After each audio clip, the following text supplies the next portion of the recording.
usa ka maayo ug puno sa paglaom nga adlaw kanatong tanan mga kaigsuonan. Kumusta kamo nining adlaw? Ako panghinaot nga ang Dios nagpakamaayo kaninyong tanan. Ug ang Dios usab nagahatag og mga maayong panglawas, maayo nga relasyon sa inyohang panimalay. Welcome kamo niining ato nga pagtuon sa padayon sa mga ilhanan sa matuod nga iglesia sa Ginoo nga ani-anak kita sa episode 10, mga higala ug mga kaigsuonan. So ato nga nahisgutan ang nangagi nga mga pagtuon mahitungod sa pagsugal ug inguman sa pagbisyo. Nining adlaw atong pagatun-an na usab kung unsaon nato pagbiste nga Kristohanon nga isip nagsunod sa balaod ni Ginoong Hesukristo. Sa dili pa ta magsugod, ako hangyoon kamong tanan pinaagi sa usa ka pag-ampo. Silimbahon og langit no namo nga Dios, amo na usab gipaabot diha kanimo ang dakong nga pagdaig, pagpasalamat sa imong pagkamaayos matag usa ka namo imo kaming gihatagag kahigayunan sa among mga kinabuhi aron sa pagpadayon sa pagtuki sa imong mga pulong pinaagi sa balaan nga kasulatan.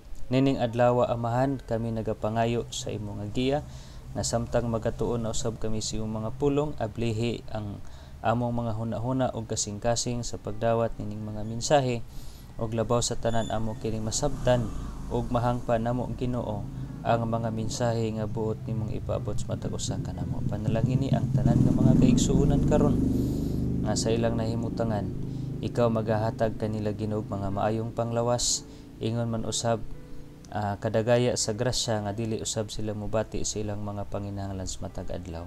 Among lauman ay nga ikaw magtubag ni ining amo nga mga pag-ampo, among itugyan kini uban ang kapasayloan sa tanan kalapasan nga among nahimo nga kanimo. Sa ngalan ug gahom ni Ginoong Hesus, among personal nga manluluwas. Amen.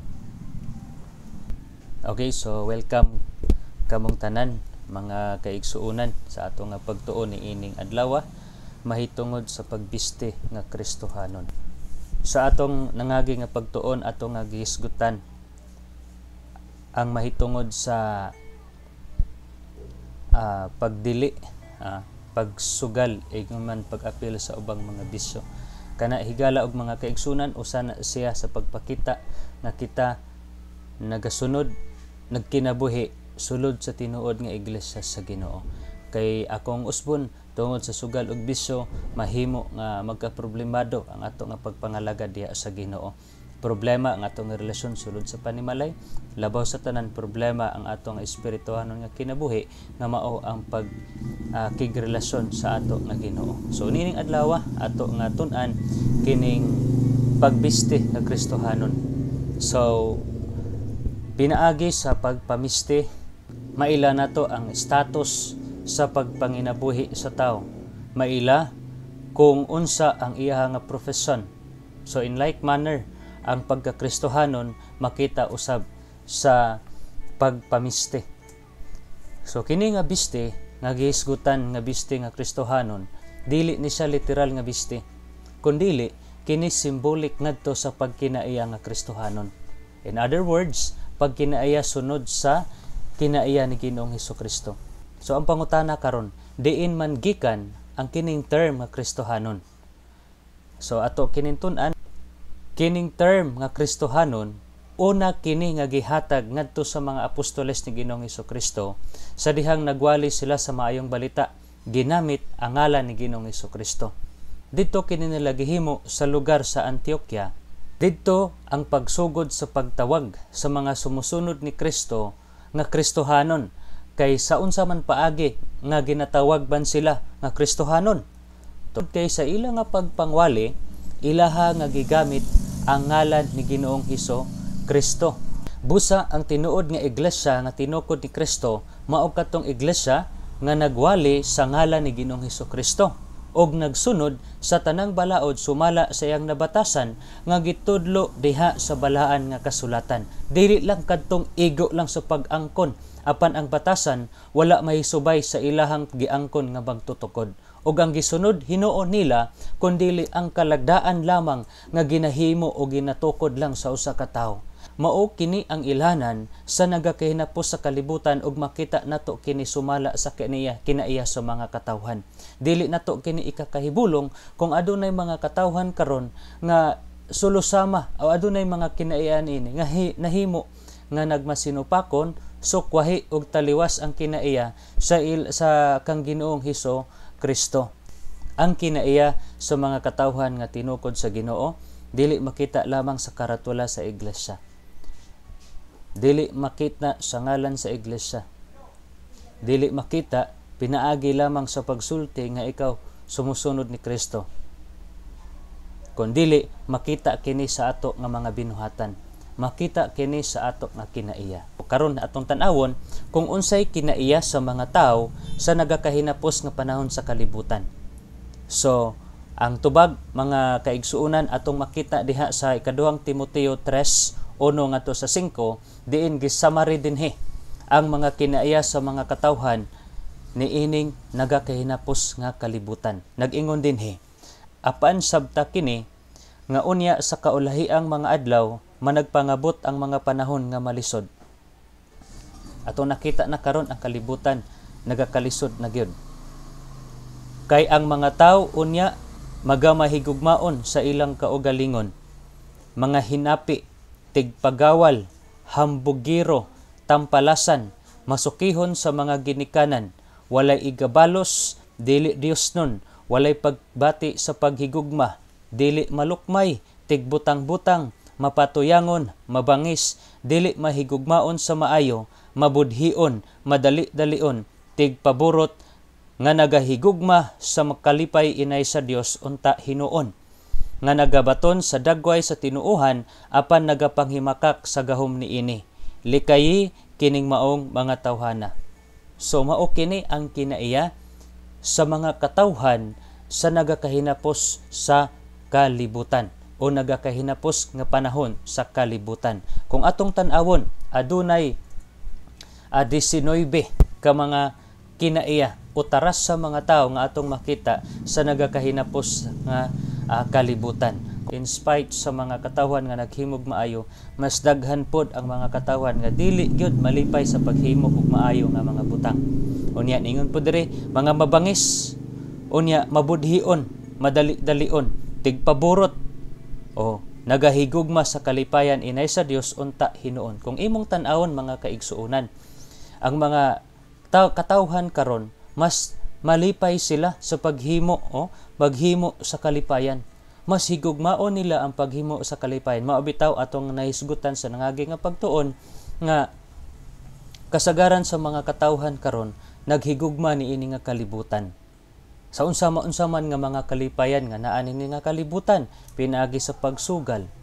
Kung imong susihon ang mga sugalan karon, mga balay nga gihimo nga sugalan karon, kung imong ikumpara ang kadaghanon nila sa sulod sa simbahan, mas daghan pa ang mga katawhan karon nga naa sa bulangan, hantakan o unsa pa na diha nga mga klase nga mga kalipayan sa kalibutan. Ilaha man na nga kalipay. So mauna nga dili ta mahibulong ni ana tungod kay mao kana ang ilhanan nga nagakahinapos na gyud ang panahon nato niini nga kalibutan. So mo nay mga kaigsuunan nga nagaingon ang Biblia nga likayan nato kining klasya sa mga katawhan. Karon ngano nga inaning klase sa mga buhat likayan man kini. Kay nag-ingon mga kaigsuunan nga kining buhat kini sa pagka mapahitason. Kay kung taw ta nga mapainubsanon mga kaigsuunan, dili ta mubati og sama niini nga mga kinaiya. Unya nahimo nga nagmapahitas unta. Kapan ang pangutana karon? Unsa may buhaton sa Dios ni adtong taong mapahitason? Malipay ba ang Ginoo sa taong mapahitason? Aton tan-awon ang Biblia diha sa Santiago kapitulo 4 bersikulo 6 nag-ingon. Apan siya naghatag og labi pa kadakong grasya. Busa ginaingon pagasantaon sa Dios ang mga mapahitason. Apan sa mapausanon siya nagahatag og grasya. Mauni ang saad sa Ginoo. Kung ato nga batnan ang kinaiyas pagka mapahitason, badlongon gyud ta sa Ginoo. Pero atong batnan ang kinaiyas pagka mapaubsanon, hatagan gyud ta og grasya sa ato nga Ginoo. Unya, kining kinaiyas sa pagka mapahitason, sultihan ko kamo, dili kini buhat nga iya sa Ginoo. Nganuman, buhat kini nga iya sa yawa.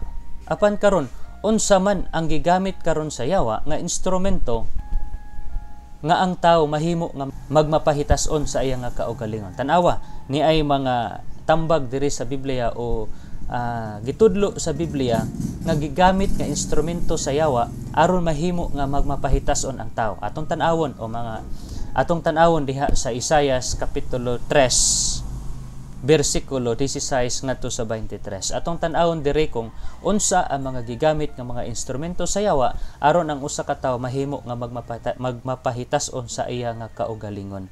Atong sugdan, sulabot pa si Jehova miingon, tungod kay ang mga anak nga babayi sa Sion mga palabi-labihon og manlakaw nga inubanan sa pinatikig nga mga liog og mga mata nga malimbungon, manlakaw og managkiay-kiay sa ilang paglakaw og managpapagakpak sa ilang mga tiil. Tanawa, nga tungod sa ilang taas na kayo sa pagtanaw sa ilang nga kaugalingon, mo giingon nga naglaman lakaw sila nga pinatikig ang ilang mga liog.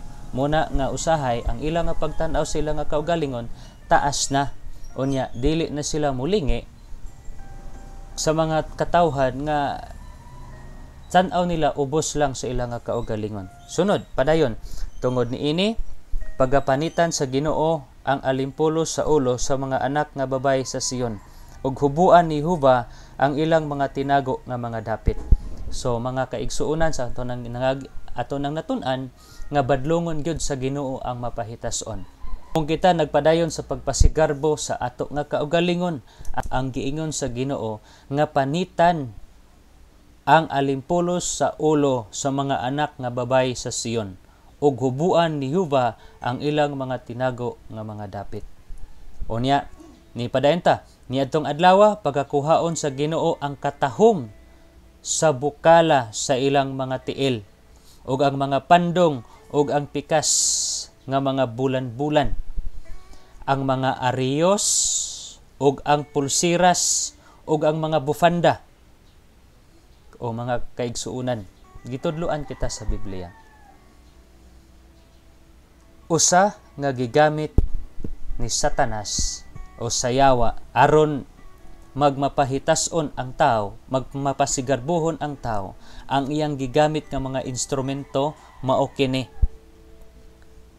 ang mga pandong ug ang mga pikas nga bulan-bulan, ang mga ariyos ug mga pulsiras ug ang mga bufanda.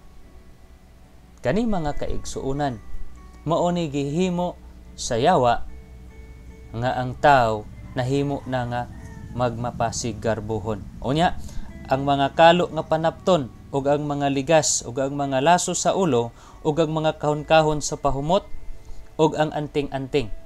Unya, ang mga sapot ang mga singsing, mga singsing, mga kaigsuunan, ug ang mga pahiyas sa ilong.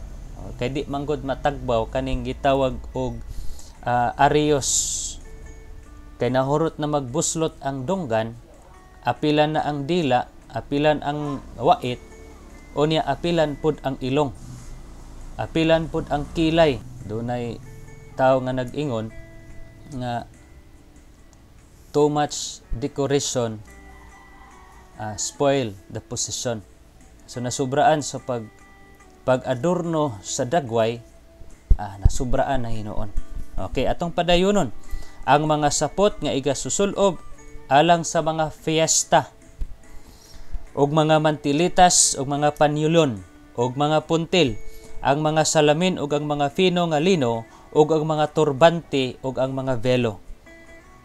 Mao ni ang ginaingon sa balaan nga kasulatan nga ginagamit sa yawa aron mahimo nga matental, mahimo nga mapahitason ang usa ka tawo. So kining mga butanga mao kini ang gitawag og mga pahiyas adorno sa ato nga lawas. Gikan sa liog, dunggan, ilong, ingon man ato nga mga pulseras. Kini siya usa ka pahiyas nga gigamit sa yawa nga mahimo na nga gamiton usab sa tao nga magmapahitason siya, magmapasigarbuhon siya. Atong timan-an nga kini nga kinaiya ang pagkamapasigarbuhon iyaha na sa yawa, dili na iyaha sa Ginoo. Kay mao bitaw ang hinungdan nganong gihulog ang yawa dinhi sa kalibutan tungod sa iya nga pagpasigarbo sa iya nga kaugalingon. Tungod sa iya nga pagpadako sa iya nga kaugalingon, mao na ang rason nganong gihulog siya dinhi sa yuta kay nagpasigarbo siya. Mao usab kini ang gitudlo. Ang yawa naningkamot nga kita mahimong may salaag. Ang yawa naningkamot nga kita mahimo nga mubiya sa pagtulon-an sa Ginoo. Mauna nga kita gitudloan karon kung unsaon nato pagkinaiya, pagbiste nga Kristohanon, in other words, pagkinaiya nga Kristohanon. Anang mga butang nga gitudlo diri sa Biblia nga gigamit ni Satanas aron sa paghimo sa usa ka tawo nga magpasigarbuhon sa iyang kaugalingon. Nganong dili man musugot ang Dios nga musul-ob ang iyang katawhan ni ining klasya sa mga biste. Okay. Niingon diha ang sa Oseas kapitulo 2 versikulo 13. Og akong pagadpaduawon kaniya ang mga adlaw sa mga Baal. Kani Dios ni. Nga kanila nagasunog siya sa insinso. Sa diha nga siya gayud nagdayan-dayan niini, tan-awa. Dayan-dayan, nagdisenyo. Nagdayan-dayan niini sa iyang mga ariyos. Tanaw ang iyang gidayan-dayan ang ariyos. Og sa mga bulawang hiyas, og miapas sa iyang mga hinigugma, og nalimot kanako, miingon si Jehova. So ang rason nganong dili ta pabatunon ana nga mga klase nga mga pahiyas tungod kay kining mga butanga makahimo kini o magdala kini kanato sa paghikalimot na sa Dios. Kay ang ato nga focus naa naman sa ato nga pahiyas. Naa naman sa tanan nga anaa sa atoa nga nahimo nga nagmapasigarbuhon ta sa ato nga mga kaugalingon. So do na pa bay mga laing bitik ang yawa? Naa, pwede nga takadaghan. O sa may moderno nga gigamit karon sa yawa nga pagbitik sa tao pinaagi sa iyang limbong. Ato ba yang timan-an nga ang yawa karon nahibalo siya nga mubo na langid kayo ang iyang panahon. That is why naningkamot siya nga daghan ang mahisalaag unya mahimo na mga mahikalibot na sa Ginoo. Tanan nga bahandi nga atong naangkon karon, unsa nga mga butang nga atong naangkon karon, dili nato gyud kailangan magmatngon gyud ta. Kay posible nga gihimo kini sa yawa nga himuon nga bitik alang kanato aron nga kita malimbungan unya sa ato nga pagkinabuhi. Unsa man ang lain nga bitik sa yawa aron ang mga katawhan sa Dios mahimong mahikalimot kaniya. Ani atong tan-awon. So ang yawa nagahimo kanunay og mga bag-ong mga urog sa pamiste. Tan-awa, kung susihon nimo ang mga katigwangan arita sa mga babae, puwerte katag-as sa ilang mga biste. Niadtong mga panahona nihit ang panapton. Pero ang ipangsulot sa mga atong mga apuhan halos moabot sa kiting.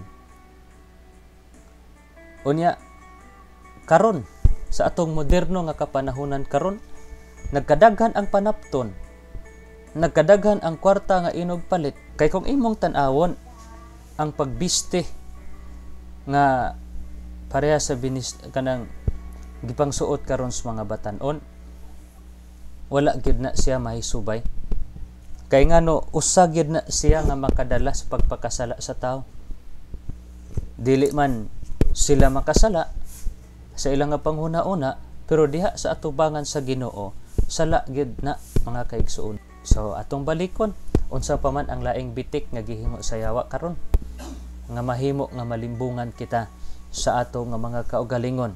So siya nagahimo og nagkalain-lain nga bag-ong urog sa pamiste. Tan-awa, mga babae nga magsuot og mubo nagig kaayo nga mga shorts, og ingon man usab kanang ipakita na ang mga pusod. Sultihan ta mo mga batan-on, mga babay. Abisan pag mga tiguang nag-apil-apil man pud niani. Mugbo na kay isuot. Unya usahay proud pagid kay istanan sa muntag na yung mga lalaki nga mutan-aw mututo kog pamaayo. Proud gyud kayo. Nya daygon pa gyud ulog-ulogan amo samot gyud hinuog lapad ang atay.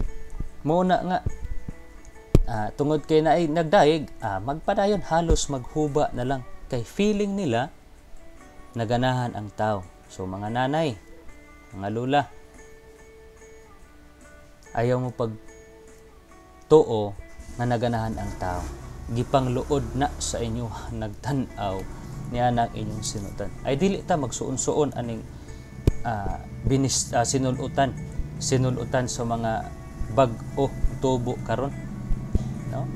Kay makadaot na sa atong moral nga pagkinabuhi. Lain na kayo ang tan-aw sa mga tao kung nagasuot tag ingon ana mga kaigsuonan.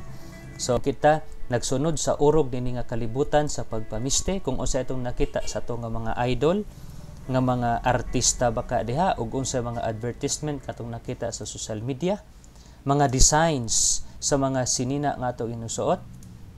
Sultihan ko kamo magmatngon ta kay basin unya ang pagtan-aw sa tao sa imuha o basin unya ang pagrespeto sa tao sa imuha mawala gid na tungod sa ato nga pagpamisti. Usa pod ni ana makadaot po na sa ato nga panglawas. So karon unsa may gusto sa Dios nga ipabiste ngadto sa iyang mga katawhan. Sa unang Timoteo kapitulo 2 bersikulo 9 ug 10. Usab ang mga babay magmaligdong ug magbinuotan sa ilang pagpatahom sa ilang kaugalingon. Pinaagi sa pagpamisti nga maugdang, dili pinaagi sa buhok nga sinalapit o sa bulawan o sa mga mutya o sa mga mahal nga sapot. Dili di ay kinahanglan nga kanang ato gid nga makita gid ang katahom sa babay nga kanang kuan gid ang buhok, nindot gid kay ang buhok. Unya ingon po dere nga pagsuot og mga bulawan og sa mga mutya og ingon man sab sa mga mahal nga sapot.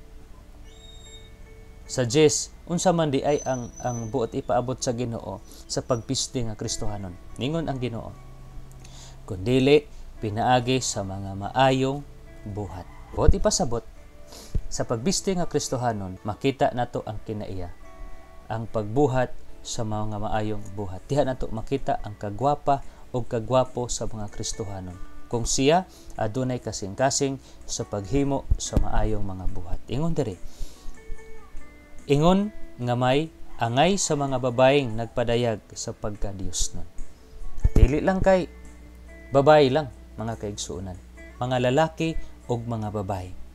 Kinahanglan unsaon nato pagbiste ug pagkinaiya nga Kristohanon, ato nga ipakita kini pinaagi sa maayong buhat, ingon nga maoy angay sa mga nagpadayag sa pagka-Diosnon. Mauni ang gisulti sa balaan nga kasulatan sa pagbiste nga Kristohanon. So atong padayonon sa unang Pedro kapitulo 3 bersikulo 3 ngadto sa 5. Ania, himua nga ang pagpaanyag ninyo sa inyong kaugalingon dili na sa inyong dayag nga panagway pinaagi sa pagsalapid sa buhok, sa pagdayan-dayan sa mga alahas ug bulawan, sa pagsulob og mga hamiling biste, kundili anha hinuon sa pagkatao nga natago sulod sa kasing-kasing pinaagi sa dili madunot nga alahas sa maaghop ug malinawon nga espiritu, alahas nga bililhon o yamot sa atubangan sa Dios. Mga kaigsuunan, bisag unsa pa kamahalon sa ato nga ariyos, kwintas, singsing, pulsiras, mahalon nga sinina, walay pina ka mas bililhon nga alahas kundili ang mga maayong buhat atubangan sa Ginoo. Kay kung kana ato nga ginahimo, ato kanang ginuntan sa ato nga pagpaubos sa ato nga mga kaugalingon, tungod kay ato nga ginasulot ang alahas nga bililhon diha sa atubangan sa Ginoo. Bersikulo 5, kay ang babaeng balaan sa karaan nga nanaglaom sa Dios sa ingon niining paagiha na nagpaanyag sa ilang kaugalingon og na nagpasakop nga masinugtanon sa ilang mga bana. Kitang tanan ang babae diri nag-refer sa mga anak sa Ginoo. Buot kita nga musuot niini nga mga alahas sa pagkakristohanon, ato nga himuon ang pagkamasinugtanon sa ato nga bana nga mao si Ginoong Hesukristo. Unsay labing halangdong tuyo sa pagbisting Kristohanon? Unsa gyud ang tuyo ngano ang mga katawhan sa Dios sulod siyang tinuod nga iglesia magsulot man niining biste sa pagkakristohanon. Diha sa Efeso kapitulo 5 bersikulo 27 nag-ingon, aron nga sa iyang atubangan ang iglesia ikatanyag diha sa katahom niini. Makita mga kaigsuonan ang katahom gyud sa iglesia, ang katahom sa tao nga siya naghimo og mga maayong mga butang atubangan sa Dios. Unsay giingon, unsay pinakatuyo gyud nga kinahanglan nga atong isulob ang pamiste nga Kristohanon o biste nga Kristohanon aron nga sa iyang atubangan ang iglesia ikatanyag diha sa katahom niini nga walay buling o kunot o bisan unsang sulusama niini aron magmabalaan siya og dili masaway. Busa ang tinuod nga iglesia sa Ginoo mao kadtong nagbiste diha sa katahom og wala na bulingi sa pagtudlo niining kalibutan og nagbalaan sa ilang mga kaugalingon og dili sila masaway. Mauni ang tuyo sa pagbiste nga Kristohanon. Unsay tambag karon ni Apostol Pablo alang kanato? Pinaagi sa pagbiste nga Kristohanon. Gipadayag na kanato karon ang mga kinaiya sa kalibutan nga nanglingla ni Satanas, nalingla sa yawa. Karon unsa man ang tambag ni Apostol Pablo mahitungod sa ato nang nakita karon nga kinaiya o biste ni Ginoong Hesukristo. Roma kapitulo 13 bersikulo 12 ngadto sa 14 nag-ingon, ang kagabhion talitapos na ug ang adlaw nagsingabot na. Ato nang nakita ang kinaiya sa mga tao nga mao kini ang ilhanan nga ang kalibutan talitapos na. Ningon si Apostol Pablo diha sa bersikulo 12, ang kagabhion talitapos na ug ang adlaw nagsingabot na. Busa isalikway ta ang mga buhat sa kangitngit. Katong tanang mga butang nga gisgutan usab ni Apostol Pablo diha sa ikaduhang Timoteo 3:1 ngadto sa 5 maotoy pagkinabuhi sa kalibutan nga mangitngit. Unya ningon usab siya dire, unsa may itong isulob? Isulob ta ang mga hinagiban sa kahayag. Unsa man ni ang hinagiban sa kahayag? Ningon sa 13, maingon sa maadlaw magkinabuhi kita nga maligdong. Magkinabuhi ta nga maligdong. Mao ni usa sa pagkinabuhi diha sa kahayag. Sunod, dili sa paghudyaka bahakhak og sa mga paghubog-hubog. Alang karon sa mga katawan nga hilig niini nga buhat, akong itambag kaninyo nga ato na biyaan kay buhat na sa kangitngit. Ang tambag ron sa Ginoo kanato nga ato kanang isalikway kanang buhat sa kangitngit. Atong isulob ang mga hinagiban sa kahayag aron ato na nasuklan kana nga binuhatan. Unya ingon diri, dili sa pagkighilawas og kalawayan, dili sa pagkig-away og pangabubho. Bersikulo 14, hinunoa isulob ninyo ang Ginoong Hesukristo ug ayaw kamo pagtagana alang sa unod sa pagtagbaw sa mga panghibog niini. So mga kaigsuunan, ang Dios karon nagtawag sa matag usa kanato. Nag-ingon siya nga isulob nato siya sa ato nga mga kaugalingon, nga dili pinaagi sa pagtagbaw sa atong unodnon nga mga panginahanglan, kundili pagtagbaw sa atong espirituhanon nga panginahanglan. Labaw sa tanan, ato siyang isulob sa ato nga kaugalingon aron nga magkinaiya kita subay sa iyahang mga kabubuton. Busa ang binhi sa paglaom nga napugas karon sa ato nga mga kasing-kasing. Ako magapanghinaot nga kini magatubo og magapanggitib kini og magatubo nga magmalambuon nga makabaton kitag paglaom unya sa unahan og mubunga kini og kaluwasan pagbalik unya sa ato nga Ginoo.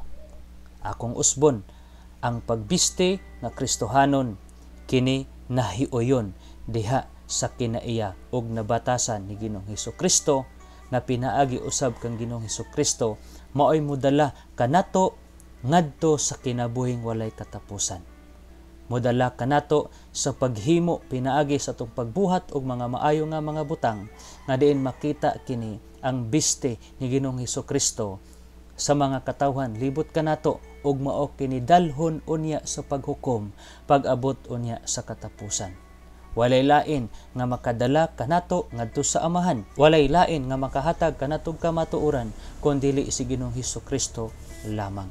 Kay sa Juan 14:6 nag-ingon, si Jesus mitubag kaniya, "Ako mao ang dalan ug ang kamatuoran ug ang kinabuhi, walay bisan kinsa nga makaadto sa Amahan gawas kon pinaagi kanako." Sumao ni ang usa-usab ka rason, katuyuan nganong kinahanglan ato nga isulob si Kristo sa ato nga kaugalingon. Kay kini makahatag og dalan sa mga katawhan nga nagapangita kang Ginoong Hesukristo. Magahatag kinig kamatuoran o kinabuhi nga nagapangita sa kinabuhi nga ato nga mabatnan usab kang Ginoong Hesukristo. Usa-usab kadalan nga makangadto kita sa Amahan og ihatag kanato ang ganti sa kinabuhing walay katapusan, nga kun lamang atong isulob si Kristo sa ato nga kaugalingon.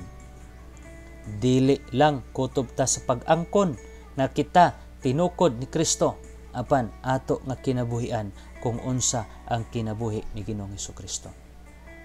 Daghang salamat sa inyo nga pagpamati.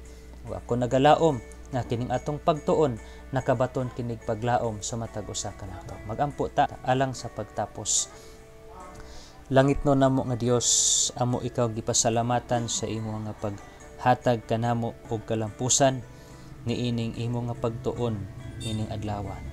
Ako nagahangyo o Dios nga ikaw magpanalangin sa matag usa kanamo ug man sa mga pulong nga among napatalinghugan nga pinaagi sa giya sa Espiritu Santo, among igakasulob og himuon namo nga kinaiya, ang kinaiya nga gihatag o gipakita ni Ginoong Hesukristo nga manapadayag sa balaan nga kasulatan.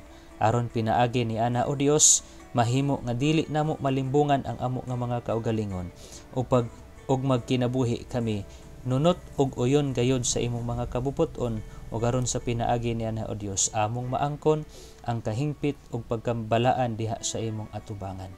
Pasaylo Ginoo tanang nga mga sala nga among nahimo nga na kanimo, among lauman ang imong pagtubag niining amo nga mga pag-ampo, pinaagi sa ngalan ug gahom ni Ginoong Hesukristo, among matuod nga Dios ug manluluwas. Amen.